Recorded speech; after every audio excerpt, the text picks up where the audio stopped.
વિસાવદર શહેરમાં આગેવાનો દ્વારા લોકસભાના ઉમેદવાર રાજેશ ચુડાસમા સામે વિરોધનો સૂર। વિસાવદર લોકસભા 2024ની ચૂંટણી જાહેર થયેલ છે, ત્યારે ભાજપની કેન્દ્ર સરકાર દ્વારા જૂનાગઢમાં રિપીટ થિયરી અપનાવી અને ત્રીજી વખત પણ વર્તમાન સાંસદ રાજેશ ચુડાસમાને ચૂંટણીની ટિકિટ આપેલ છે, ત્યારે રાજેશ ચુડાસમાને વિસાવદર શહેરમાં પણ વિરોધનો સામનો કરવો પડી શકે છે। મીડિયા દ્વારા સાંસદ રાજેશ ચુડાસમાની 10 વર્ષની કામગીરીને લઈને આગેવાનોના મંતવ્ય જાણ્યા, ત્યારે વિસાવદરના આગેવાનો દ્વારા પોતાની પ્રતિક્રિયા વિરોધના સૂરમાં આપે, જેમાં સાંસદની કામગીરીને લઈને સવાલ ઉઠેલો હતો અને 10 વર્ષ થયા પણ વિસાવદરનો મહત્વનો મુદ્દો કે રેલવેની બ્રોડગેજ લાઇન છે, તે મુદ્દાને લઈને તમામ આગેવાનોના મોટી વિરોધના સૂર ઉઠેલા હતા। ત્યારે વિસાવદર શહેર પૂર્વ ભાજપ પ્રમુખ દ્વારા તો મતદાન બહિષ્કારની પણ ચીમકી ઉચ્ચારે। હરેશ મહેતા, કલમ યુથ ન્યૂઝ, વિસાવદર।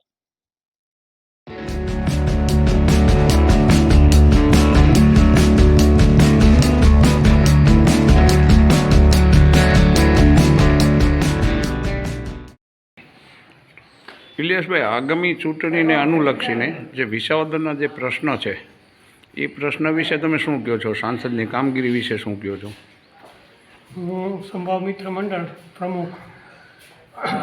વિસાવદરની અનેક સમસ્યાઓ છે, જેમાં કે બસ સ્ટેન્ડ છે, રેલવે સ્ટેશન છે, ગામના અનેક પ્રશ્નો છે, જેની અનુલક્ષી અમે વારંવાર સંસદને રજૂઆત કરે, પણ એમાં કંઈ અમને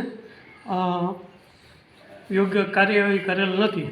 હવે જો કંઈ કરશે નહીં તો અમે લોક આંદોલન કરશું, એ અમારી નમ્ર અભિલાષા। પર્યાવરણના મુદ્દે વાત કરતા સાંસદ એમ કહે છે કે મેં યુપીએ સરકાર વખતે ન થતું એ રોપવે ચાલુ કરાવે છે, તો અત્યારે અમારી પર્યાવરણ મુદ્દે જૂનાગઢ વિસાવદર 3 જિલ્લાને જોડતી શા માટે બ્રોડગેજ બંધ હાલતમાં છે? કેમ આગળ વધતું નથી?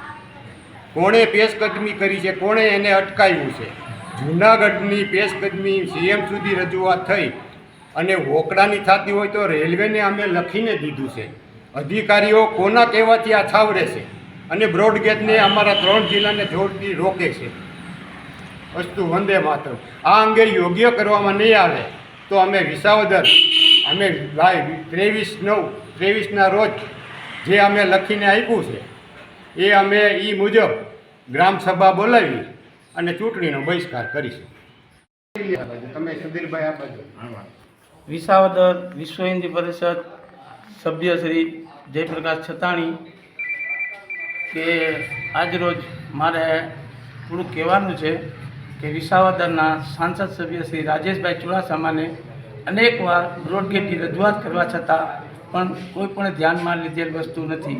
કોરોના કાળમાં અમે જ્યારે ટ્રેનમાં આંદોલનમાં બેઠા ત્યારે રાજેશભાઈ કોઈ પણ વસ્તુનું ધ્યાનમાં રાખેલ નથી અને નારાયણભાઈ કાછડિયા જે સંસદ સભ્ય અમરેલી, એણે આ અમરેલી વેરાવળ ટ્રેન ચાલુ કરાવે, બાકીની કોઈ પણ ટ્રેન નહીં ચાલુ કરતાં અમે આંદોલનમાં ચેમ્બર ઓફ કોમર્સ તેમજ દરેક જાતની સંસ્થાઓ અમારી સાથે બેસી અને આંદોલન ઉપવાસ માથે બેઠેલા, ત્યારે અમારી કોઈ પણ જાતની કોઈ પણ મુલાકાતે આવેલ નહીં અને વિરોધ પક્ષના નેતા આવેલા, એણે અમારી બધી ટ્રેનો ચાલુ કરાવી દીધેલ છે। જય ભારત, જય હિન્દ। દિલીપભાઈ, આ સંસદની ચૂંટણી જે આવી છે એમાં રાજેશભાઈ ચુડાસમાની 10 વર્ષની જે કામગીરી છે એ તમે કહેશો મીડિયાને? હું ચેમ્બર પ્રેસિડેન્ટ દિલીપ ગાનાબાદ। હું રેલવે સામે બ્રોડગેજ માટે અવારનવાર ઉપવાસ પર બેઠો, પણ આ ભાઈ ગામમાં આવ્યા છતાંય મળવાની થતી નથી। બીજી વાત એ છે, આપણે જંગલનો રોડ વર્ષોથી આ મંજૂર કેશુબાપા વખતથી થયેલો છે, આ ભાજપની સરકારે કાંઈ હેલ્પ કરી નથી કે એમાં કોઈ કાર્યવાહી કરી નથી। વિસાવદરમાં શહેરની અનેક સુવિધા, વિસાવદર રેલવે સ્ટેશન એકદમ બંજર હાલતમાં કે માણસ જો ભૂલમાં જરીક ભૂલ ખાઈ જાય તો પડી જાય, એને હોસ્પિટલે જવું પડે, એને તો બહારના જૂનાગઢ અને વેરાવળ 2 જ દેખાય છે। બાકી વિસાવદરના આ 4 તાલુકાને જોડતી ટ્રેન છે, આ વિસાવદરનું રેલવે સ્ટેશન, તાલાળા, ગીરગઢડા, ઉના, કોડીનાર, વિસાવદર, આમ ધારી, ચલાળા, પણ કોઈ બાબતમાં એને રસ જ નથી અને હળાળ વિસાવદર તાલુકાને અને 5 તાલુકાને અન્યાય કરેલો છે। ભારત માતા કી જય, બોલો।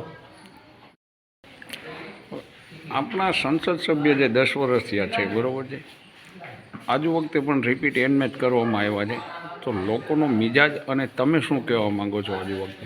હું Visavadar Aryan nature and culture club સુધીરભાઈ ચૌહાણ.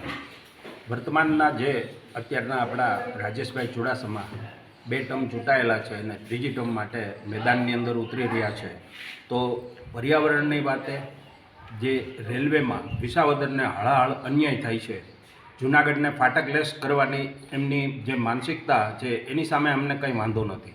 આખા ગુજરાતની અંદર ઘણી જગ્યાએ ફાટક બાધારૂપ થતું હોય છે, તો એની સમસ્યાનું નિરાકરણ થાય છે. પણ વિસાવદરના ભોગે જૂનાગઢને ફાટકલેસ કરે એ અમને મંજૂર નથી.